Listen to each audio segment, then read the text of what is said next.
Hey guys, what's up everyone? Welcome back to another video tutorial lesson from the APB Training Club. My name is Apex Learning. Now in today's video tutorial, we're going to be taking a closer look, a more detailed look at a aiming method. It's not necessarily an aiming system, but it's in fact parallel and associated with what is known as fractional ball aiming. Now, traditionally, a lot of us would have been more familiar with what is known as the ghost ball aiming system. And in more modern and recent times, we would have seen aiming systems such as fractional ball aiming. And of course, Shane Van Boning's famous, very difficult aiming system that he uses known as the shaft aiming system. But during my course of practicing, studying, researching, watching other YouTube videos, and studying how the pros go about pocketing their object balls so consistently and fluently, I've experienced this aiming method that I refer to as the angle estimation aiming method.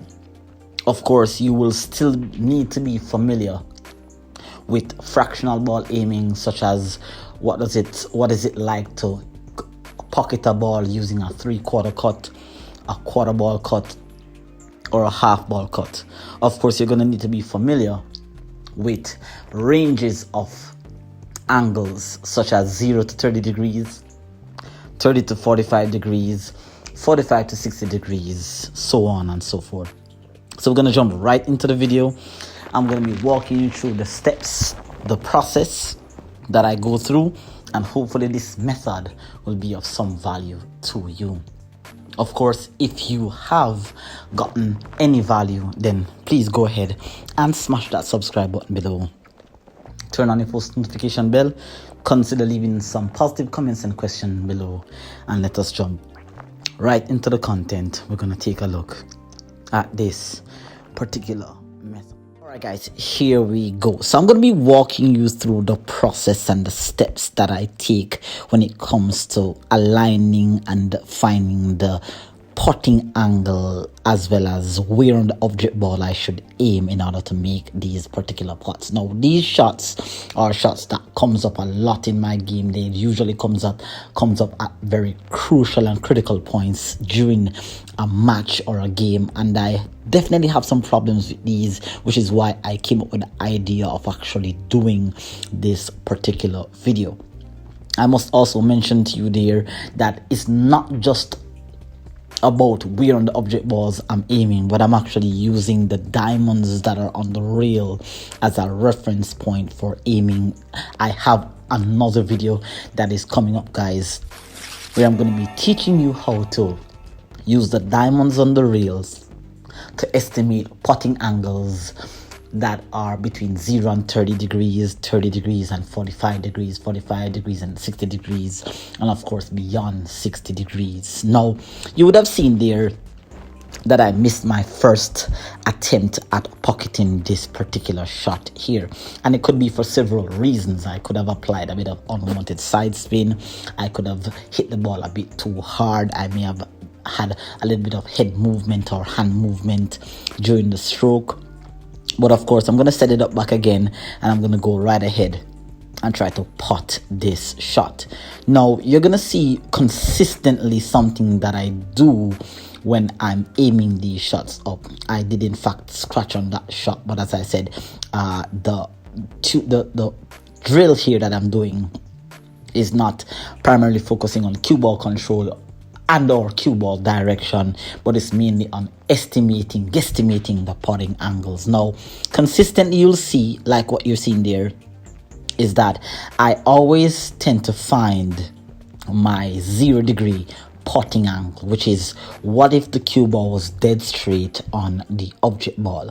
Then what I'll do is that I'll move my cue to the left or right, like you just see I did there, and I would have make a guesstimate as to what potting angle it is that I'm looking at. Now, I'm not using a particular degree, but I'm using a range So I know that if my potting angle is, say, for example, between 0 degrees and 30 degrees, I'll know where on the object ball to aim. For example, that shot there on the toe was somewhere between 0 degrees and 30 degrees. So I know exactly that I needed to aim just on the inside edge of the object ball, give or take. The pocket may be a bit small or large, which gives me a large margin for error. Now on this 3 ball here, you'll see it's the same process. I find my 0 degree potting angle and I shift my cue, in this case here, to my left here, and then I will find my aiming point on the object ball. And by my guesstimate here, this again is about 30 degrees, give or take. It's somewhere close to 30 degrees. So again, I know that I need to aim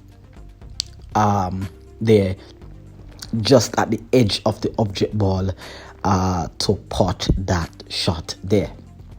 All right, now the next shot that I'm looking at here is a very familiar shot that you would have seen. It's called the spot shot from the corner, and there is actually a trick to actually making this shot consistently, and it is in fact, once the object ball is on the spot or the breaking spot of the table and you're aiming from the corner pocket, then you usually have to aim the cue ball. If you're using the diamonds as reference, you'd aim the cue ball in between the first diamond here and the second diamond, or better yet, you can just aim the cue ball towards the exact edge or just on the inside edge of the object ball, and you will find that the object ball will disappear into the pocket almost every single time, as you can see there.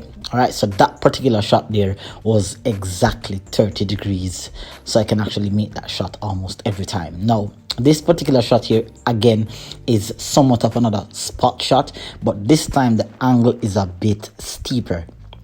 So you'll see that I already made reference to the shot that I played previously to this one, and you'll see now that I'm just using my fingers. I'm just, from where I'm standing, I'm just guesstimating that the angle is of course a little bit greater than 30 degrees. It's not exactly 45 degrees. You can see that I went down. I wasn't a bit comfortable with that one, so I kind of just use my fingers, my mind, and from where I'm aiming, I'm just guesstimating where I need to aim on the object ball. So obviously, if it's steeper than 30 degrees, I'm gonna have to aim just a little bit outside of the edge of the object ball there, and of course I'm hitting less of the object ball, so the cue ball will have a bit more movement on it as it goes around the table.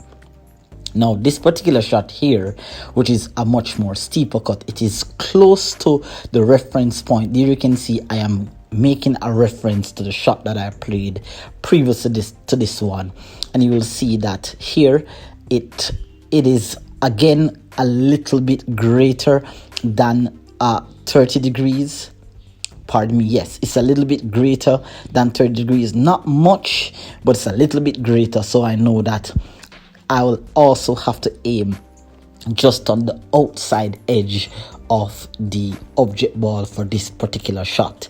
It is parallel to the 30 degrees cut shot that I have here, but because the object ball is a bit closer to the right side rail, I know that it needs a little bit more cut. So now I know that if I aim just on the outside edge here, I will deposit the object ball into the pocket there. All right, now I'm not focusing so much on cue ball direction, even though I still have it in my mind exactly where the cue ball should be going, but my focus here is trying to synchronize the subconscious ability that I have to pop the object ball with this aiming method, so that aiming is no longer systematic, and I'm no longer using an aiming system per se, but I'm actually just using a feel. Once I know or feel the kind of angle that I have on the cut, then I'll know exactly where on the object ball that I'm aiming. Now it is still correlated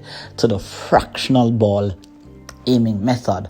Of course, that is familiar to a lot of you guys. I would have already done a video on this on my channel, but of course I'm going to go ahead and do another part to that video where I'm going to be showing you how you can actually use even the diamonds on the side rail as a guesstimate or an estimate for the potting angles. I truly believe that this aiming method, it's not an aiming system, but this aiming method will add some value to your game, guys, and I want you guys to give it a try. Just of course look out for the other video that's coming out, guys. As I said, I'm presenting you with better quality content, more detailed explainable content for you, that when you go on the pool table you can actually develop and improve your game and become more consistent with your ball pocketing there. All right, now of course I missed 2 shots there on that particular shot, but that's fine, that's okay. So there you have it, guys. I'm gonna be uploading more content for you, so do stay tuned. Look out for better content, better quality, and I'll see you next time in another tutorial. Do not forget to smash the subscribe button below, leave some positive comments and questions.